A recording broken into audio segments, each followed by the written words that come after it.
Come along, children. Now we're going to have a little music.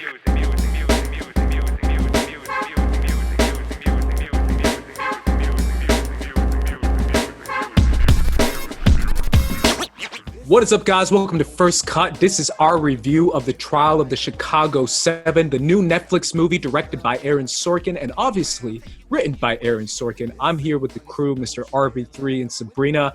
These are our thoughts, our fresh thoughts on this movie. This is a movie that I feel like it's probably going to be in the conversation the coming months, considering it has that Oscar Beatty type feel. But I want to get your guys' genuine reaction to this film. I'm going to start with you, RB3, because you're the one that reminded us that this movie was coming out, because I actually forgot, full disclosure. But this is a movie that I was definitely anticipating. I want to hear your thoughts, RB3. Well, I was highly anticipating this movie. It was on my most anticipated list when me and Sabrina talked about earlier in this year, and I was really looking forward to this just because Aaron Sorkin wrote one of my favorite movies of all time, The Social Network. Not to mention, I love The Newsroom, love Steve Jobs, love a lot of his shows and his writing. So I was very, very excited for this, very much looking forward to this, and I just think the subject matter was interesting. The whole idea of these protesters who converged on the Detroit National Convention that was held in Chicago back during that time, and how wrong that whole trial went, and like the whole kind of backstory behind it. And I was interested to see the Sorkin interpretation of it, because frankly, he's done A Few Good Men, which is one of the best courtroom dramas I think of all time. He directed To Kill a Mockingbird on Broadway. Whenever Sorkin's name is attached to something, you know you're gonna get snappy dialogue, fast, witty, high octane acting, all that kind of stuff. And that's frankly what I just like in movies. I just like that kind of energy. So I was really excited to see it, and ultimately I was not disappointed. I really enjoyed this movie. I do know there's a lot of historical inaccuracies in it, and those do kind of bug me. As you guys know, I'm a big history dude, so if it's not like perfectly historically accurate, I always ding a little points off of it for that. And I definitely would ding some points off of this movie for that too. But taking the historical accuracy aside, I think it is a really, really good movie. And yeah, I really enjoy watching it. So. Yeah, there's been a little bit of the conversation around historical accuracy, around the genuine theme, the message of the movie when it comes to the conclusion, Sabrina. What do you think about that as far as how it ends and who is chosen to be the hero in this movie, which is obviously Tom Hayden? It definitely is something tough, because the thing about this film is that I really, really genuinely enjoyed it. I do feel like this showcases Sorkin at his best, like RB3 said, with the quick, intelligent dialogue and that clever script. And the directing follows suit. Like, I enjoyed Molly's Game, but I think this was even like better directed. Obviously, this is his second directorial effort, and it's an over 2 hour runtime, but it completely flies by. It's really crisp. I think the story was enthralling and relevant, and with that, I do think that Sorkin does kind of have a responsibility to be as accurate as possible. I know this is a Hollywood film, but the ending, I did feel like it was powerful. I don't know about picking Hayden for that kind of role and, going forward with the way that they did. But I do think at the end of the day, looking at this as a film, it's incredibly well made. And it really does highlight, the impact of protest and the lens on protesters and how the media portrays protesters, how the government looks at protesters, how the country looks at protesters. I do think that this is like one of the best releases this year, because this story is completely relevant to today. And it's so funny because people constantly say, like, look how much has changed. But then we see specific stories like this, and it's like we're looking at something that's happening right now. So I think this is incredibly important, and I think he did a really great job. But there is a responsibility to get it accurate. I know Thomas Hayden was somebody who was very influential at that time, and kind of making him the hero. I think they show moments that he has faults. So I do like that they highlighted all of those facets of his character. And I think the ending ultimately worked for me. So. Yeah, it kind of, there's so many political themes that are clashing here in this film, RB3, and I kind of want to dive into it, obviously, because we're both kind of dialed into the political atmosphere. Obviously, now it's something that's incredible what's going on today. But the political ideology of the left, of the liberal side, the concept of cultural revolution versus incremental change and actual revolution or political revolution. What do you think about the clashing heads between Abby Hoffman and Tom Hayden, and what Aaron Sorkin is trying to say between those two themes? Well, I think what he's trying to, I think he's definitely saying a lot. I think he is arguing. I think he's arguing that there's the only path to actual change is through unity, and I guess that's what the ending really represented. That is very much something I don't personally think is possible, and we'll talk about it. At least in a real historical accuracy perspective, that didn't happen. Actually, what happened in history is that all of the guys walked away from the trial of the Chicago 7 hating each other because they just couldn't agree on like strategy and how to progress moving forward. And there still continues to be that division in at least democratic politics, like to this day, like, you know, incrementalism versus like, you know, more of a revolutionary kind of attempt at it. You know, where the movie kind of lands in kind of like a middle ground kind of thing in terms of representing that, which I think is not something I agree with, but you know, I think is fine, you know, because I think that I think that's kind of the illusion and the coax of like politics like that they kind of give us right now anyway. But I wouldn't necessarily, and I think it's very Hollywood too. I think this movie is like very, very like a Hollywood kind of, this is how things should be done. And in reality, that's not how things really work. But I do think it is reflective of, you know, where Aaron Sorkin's mind, you know, he's coming from a genuinely good place of thinking that, you know, we can probably end up uniting these kinds of groups and these kind of ideologies. But I think he would probably say himself that he would probably fall more on the Thomas Hayden side than he would on the what's the dude's name? Abby Hoffman side. But I kind of want to touch on that and focus on that, RB3, the idea of this optimistic kind of bright-eyed, bushy-tailed approach to the finale of a movie, considering now we're in a moment of history where that is necessarily not what we should be hearing in these kind of movies. I don't know if you have thoughts on that, Sabrina. I think it's interesting because when you're talking about the dynamic of Abby and Tom, I just think Abby represents more of that like counterculture at the time where they're rebelling, but also in a very different way than the way Tom is. Tom believes that he's making a bigger impact because he kind of lies with everybody. He's able to mesh well. He still stands up when they're supposed to be sitting down and protest for what they did. It's something that's really tough because it's more like Tom lands closer to the middle of it. And so that's where it's kind of ends up being that like Oscar baity Hollywood version of a true story. I mean, like throughout the time, I was the most captivated by Abby, by Jeremy Strong's character, Jerry Rubin. Those were the people, that's a story that I wanted to see, and that's when I was the most compelled by the story and compelled by the film.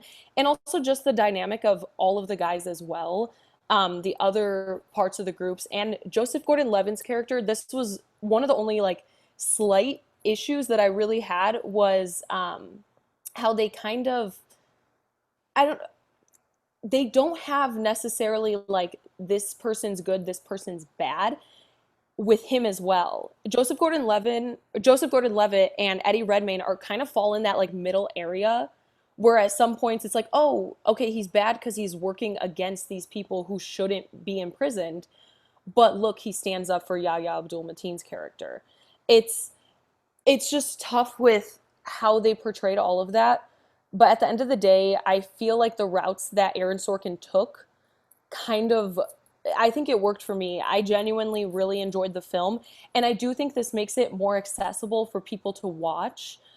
And people could kind of get a better glimpse at what these experiences are for people who are genuinely protesting for a positive change. In this case, it's the Vietnam War. Right now, it's a lot more that people need to listen, because when people think of protesters, they think of people who are doing something wrong, causing riots, looting. But then we see within the story, with Michael Keaton's character, where he says like, "Oh, we realized the Chicago Police Department actually kind of like incited it," but then that's struck out of history. That's not counted towards this trial. So I just like those moments added to it, and I feel like it made up for the moments where it might have slipped. I think you gave pretty much my thoughts on the film.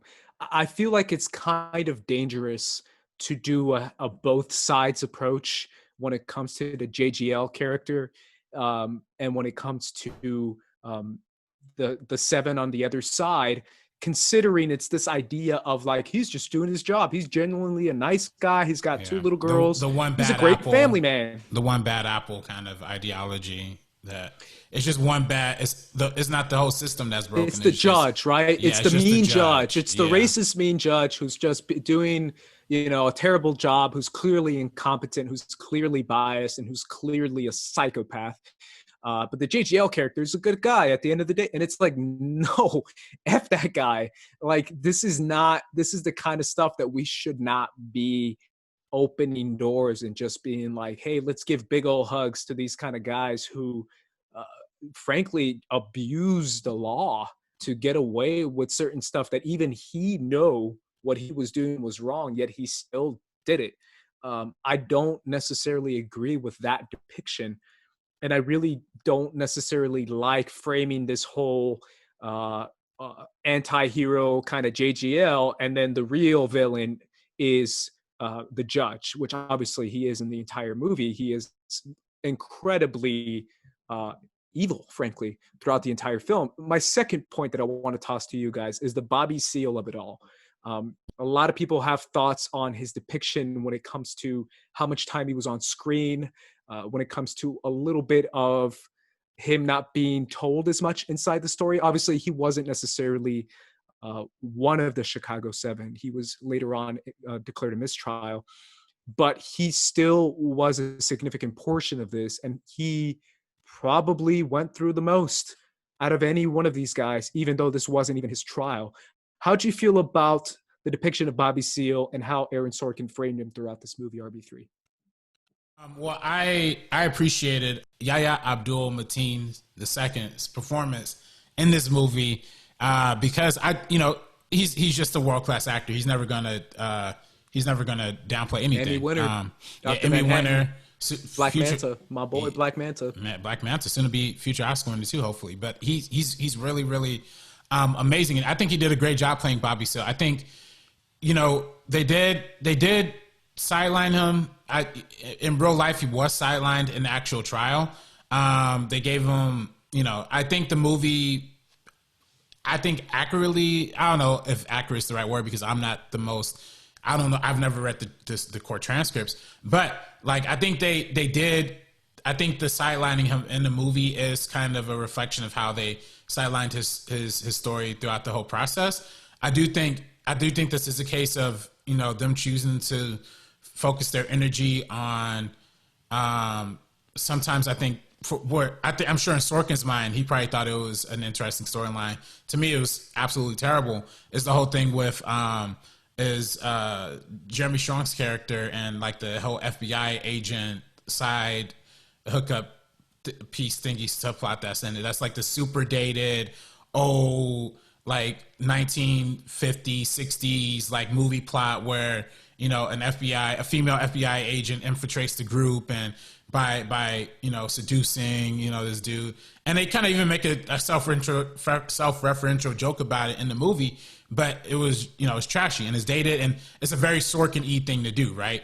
Especially in this political time and climate. You talked about last year, Bombshell, Sabrina. I feel like this was almost another one of those situations. But instead of focusing more on the Bobby Seale character, they decided to focus on that. And I think it's perfectly indicative of like the problems with this movie. I just feel like they went more for a laugh or went more for the Sorkin-isms and more for the entertainment, more for the fantasy than they went for the actual gritty, dirty, disgusting real history behind it. By the way, there's a moment in this movie where Bobby Seale is bound and gagged inside of the courtroom, literally inside of the courtroom. And in real life, and in the movie that it happens in like, they resolve it in like 5 or 10 minutes. But in real life, he was really bound up for like 3 days. So, and you know, that's probably, it's hard to represent in the movie, but you know, that's really what happened. And the fact that they didn't show that does tell you something about where the headspace of the movie is. So while I'll say this right now, even though I do enjoy the movie a lot and I do find the movie really entertaining, that kind of big gaping like leap out of historical accuracy takes away a lot of points for me, because it's kind of addressing exactly what Andres is alluding to here. It's just kind of like white liberalism that the movie kind of encompasses, instead of like actually dealing with the real issues of civil rights and civil unrest that was happening during that time. So yeah, that's kind of where I dock points off this movie for. Yeah, no, with that character, I know he was sidelined in real life, but like I said before, I do believe Sorkin has a responsibility to at least portray accurately. So he does, and it does make an impact. We are shocked as viewers, as an audience. But overall, just the incorporation of like Fred Hampton's character and Bobby Seale, I just wish it was just a little bit further fleshed out on what he was actually doing, because we get glimpses of it leading up to the trial, but they just flesh out every single person so much more, and then I feel like they spend a little bit of time in certain areas that they don't have to.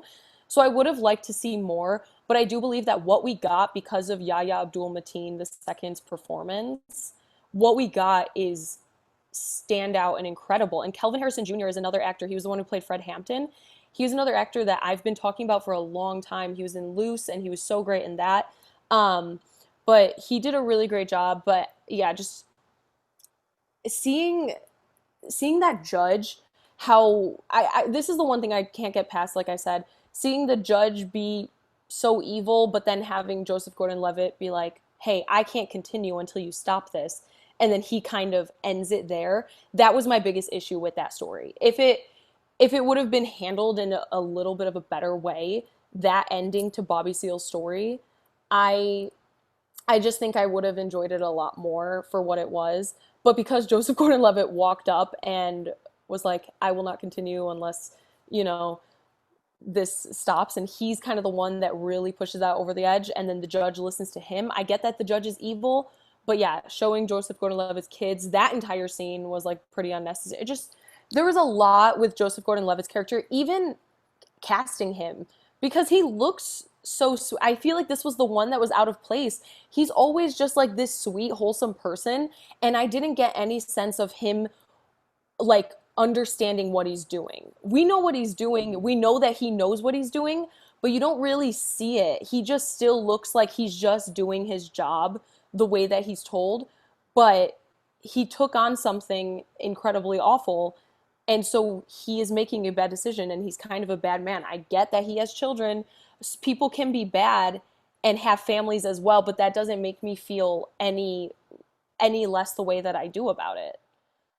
Yeah, it's interesting, right? Because this film attempts to tackle so many political themes. And it's interesting because it's obviously set back in 1969, an incredible period that was filled with political riots and political ideology shifting significantly throughout American politics. Yet it feels so dated, and yet it feels so relevant at the same time, where I'm like, yeah, I kind of like this movie, but damn, is it dated. I feel like I'm actually watching a movie from the 70s, and their perspective on this, even because, I mean, part of it is the Aaron Sorkin effect, right? Where this is his viewpoint.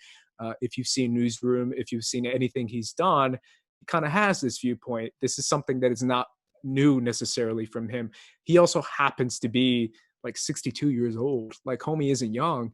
Like, this is kind of his generation. So he knows what went on. So he feels like it's like a let's go back to the good old days, and the good old days of like my version of the left. Of unity, which is kind of civility. Weird. Yeah, of unity and civility, and putting on a t-shirt and getting a haircut, which is what Tom Hayden does in this movie. But I feel like as counterbalanced as this movie is, I still kind of walked away from it feeling pretty convinced that it was a good film. And obviously that's because of the writing of Aaron Sorkin, even though a lot of what they do is a lot of mistakes that I've been talking about openly when it comes to actual political ideology nowadays. Obviously the white savior approach, white liberalism, the characterization of JGL's character is another example of that, like you said, Sabrina. And like you said, RB3, the fact that he was gagged for several days, tied down to a chair, and to your point, Sabrina, that you're upset because JGL is the one who did that. I'm not necessarily sure that actually might be true. I'm not sure it is, but the fact that it came several days later is kind of the significant point, like what RB3 said, right? It's not just 10 minutes.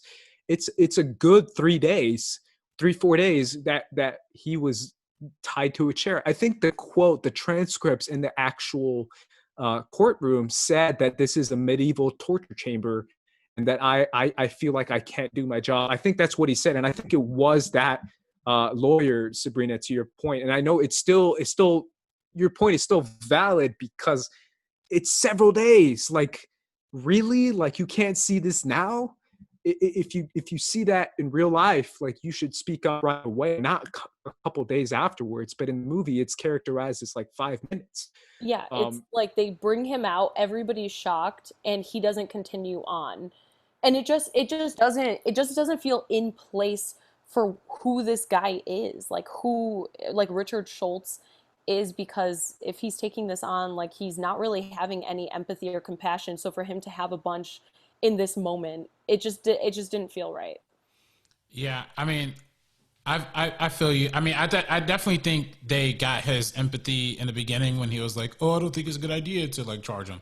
I think that's probably what they're trying to go with that. But you know, I definitely agree. I think those are issues. It tells you a lot about the real life people, and I think it just tells you a lot about the state of, you know, even the liberal movement back then. That even you have 7 so-called radicals sit next to you, and they didn't want to stand up for a black man being bound and gagged right there in the courtroom. But you know, what I kind of come away from this movie is like, I'm not really going to look at it from historical accurate perspective, because if I do, then I'm just going to lose my mind and I'm going to hate it.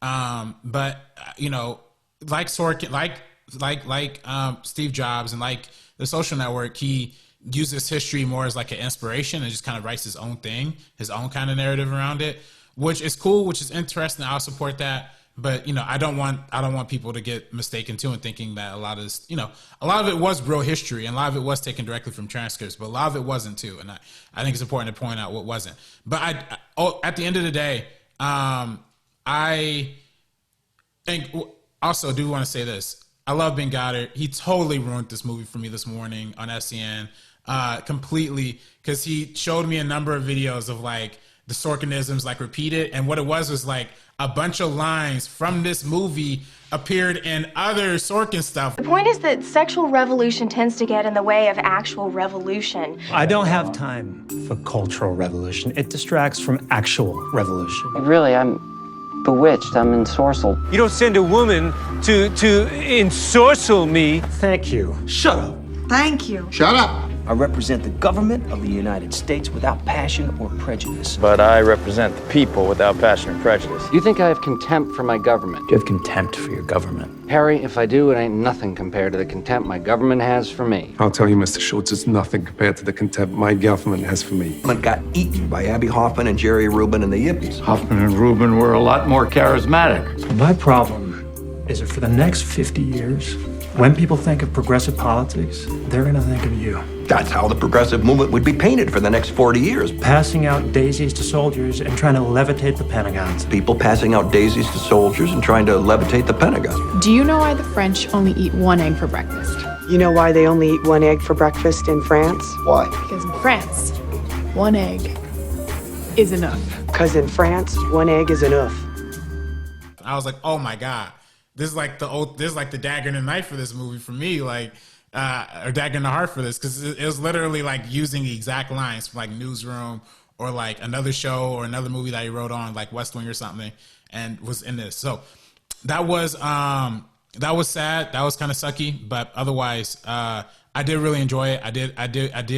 I do love movies that are about something. I do love movies that are political. I love movies that are about protest, and I love I love courtroom dramas, and I love Aaron Sorkin as a writer. So it was really, really fun. Yeah, it was a perfect storm for me. I really like it. I do ding points, but I do enjoy it overall. Yeah, I feel like the overall theme kind of dings a lot of points for me, to be honest. But the entertainment value, like you said, RB3, is still so high quality. Let's finish up on this real quick, guys. Who was the standout when it comes to performances? There's so many performances in this movie, and obviously this movie's trying to get Oscars. So who do you guys put as like top, just number one? Sabrina. Mine's probably Sacha Baron Cohen as Abby Hoffman. Yeah, he's probably my favorite performance. I just love seeing him in stuff that's not just like a straight comedy, even though he's incredible with that. I really did admire the character of Abby Hoffman, like I said earlier, even just the rest of the group. But I just think he stood out because they showed that he was sincere and he was genuine throughout the entire time. Like when he's interviewed and he's like, I'll pay with my life. Like and all those interactions, it shows that he just cares. And that's something that I really admired about that.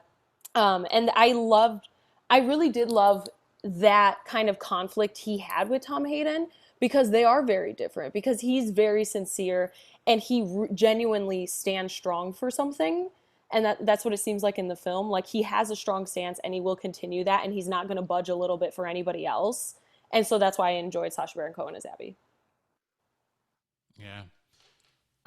Like I said before, Yahya Abdul-Mateen was amazing in this. He was really, really great. Against Sabrina, you might have to repeat the actor who played Fred Hampton in this. Calvin Harrison Jr. Calvin Harrison Jr. He was really good as well. And I also want to shout out Mark Rylance too, because he was really, really great as that lawyer, William Kushner. What was his name? I didn't even know that was Mark Rylance until like 2 hours in the movie. Oh, really? When it was over, I was like, "That was Mark Rylance." No, I knew immediately. Speaking of that, I got to give a shout out to the ultimate cameo of all cameos, Michael Keaton popping out of nowhere, as if this was a Batman movie and the spotlight came on him. He literally stood up like the moment in Batman where he was like, he's like, I'm ready. I've been waiting for this. Let us go. I am Michael Keaton. You know what scene I'm talking about, right? From Batman. Yeah, exactly. Yeah. That to me was so funny. I saw a joke on Twitter that was like, man, how dare Aaron Sorkin make a Michael Keaton act in the scene with somebody who stole his Oscar. I was like, oh, that's too good. That's too good. Oh no. Is he talking about Mark Rylance? Yeah. Or is it Eddie Redmayne? No, Eddie Redmayne. Eddie Redmayne. That's it. Eddie Redmayne for The Theory of Everything over Birdman, Michael Keaton. Yeah. That was a tough one, bro, because I still think Eddie Redmayne killed that movie. Theory of Everything. Oh, yeah, it was great. Yeah. And Michael Keaton was incredible in Birdman. It was tough. It was a tough 50-50 shot. Yeah. Either way, shout out to Eddie Redmayne. He tried his best to like not do a crazy voice. He really did. And I think it worked out. I think he was good too. So shout out to him as well. He was good. Either way, guys, those are our thoughts on Trial at Chicago 7. Let us know if you liked the movie. Let us know if you saw the movie. It's on Netflix right now, so we recommend it. I think we all recommend just giving it a watch.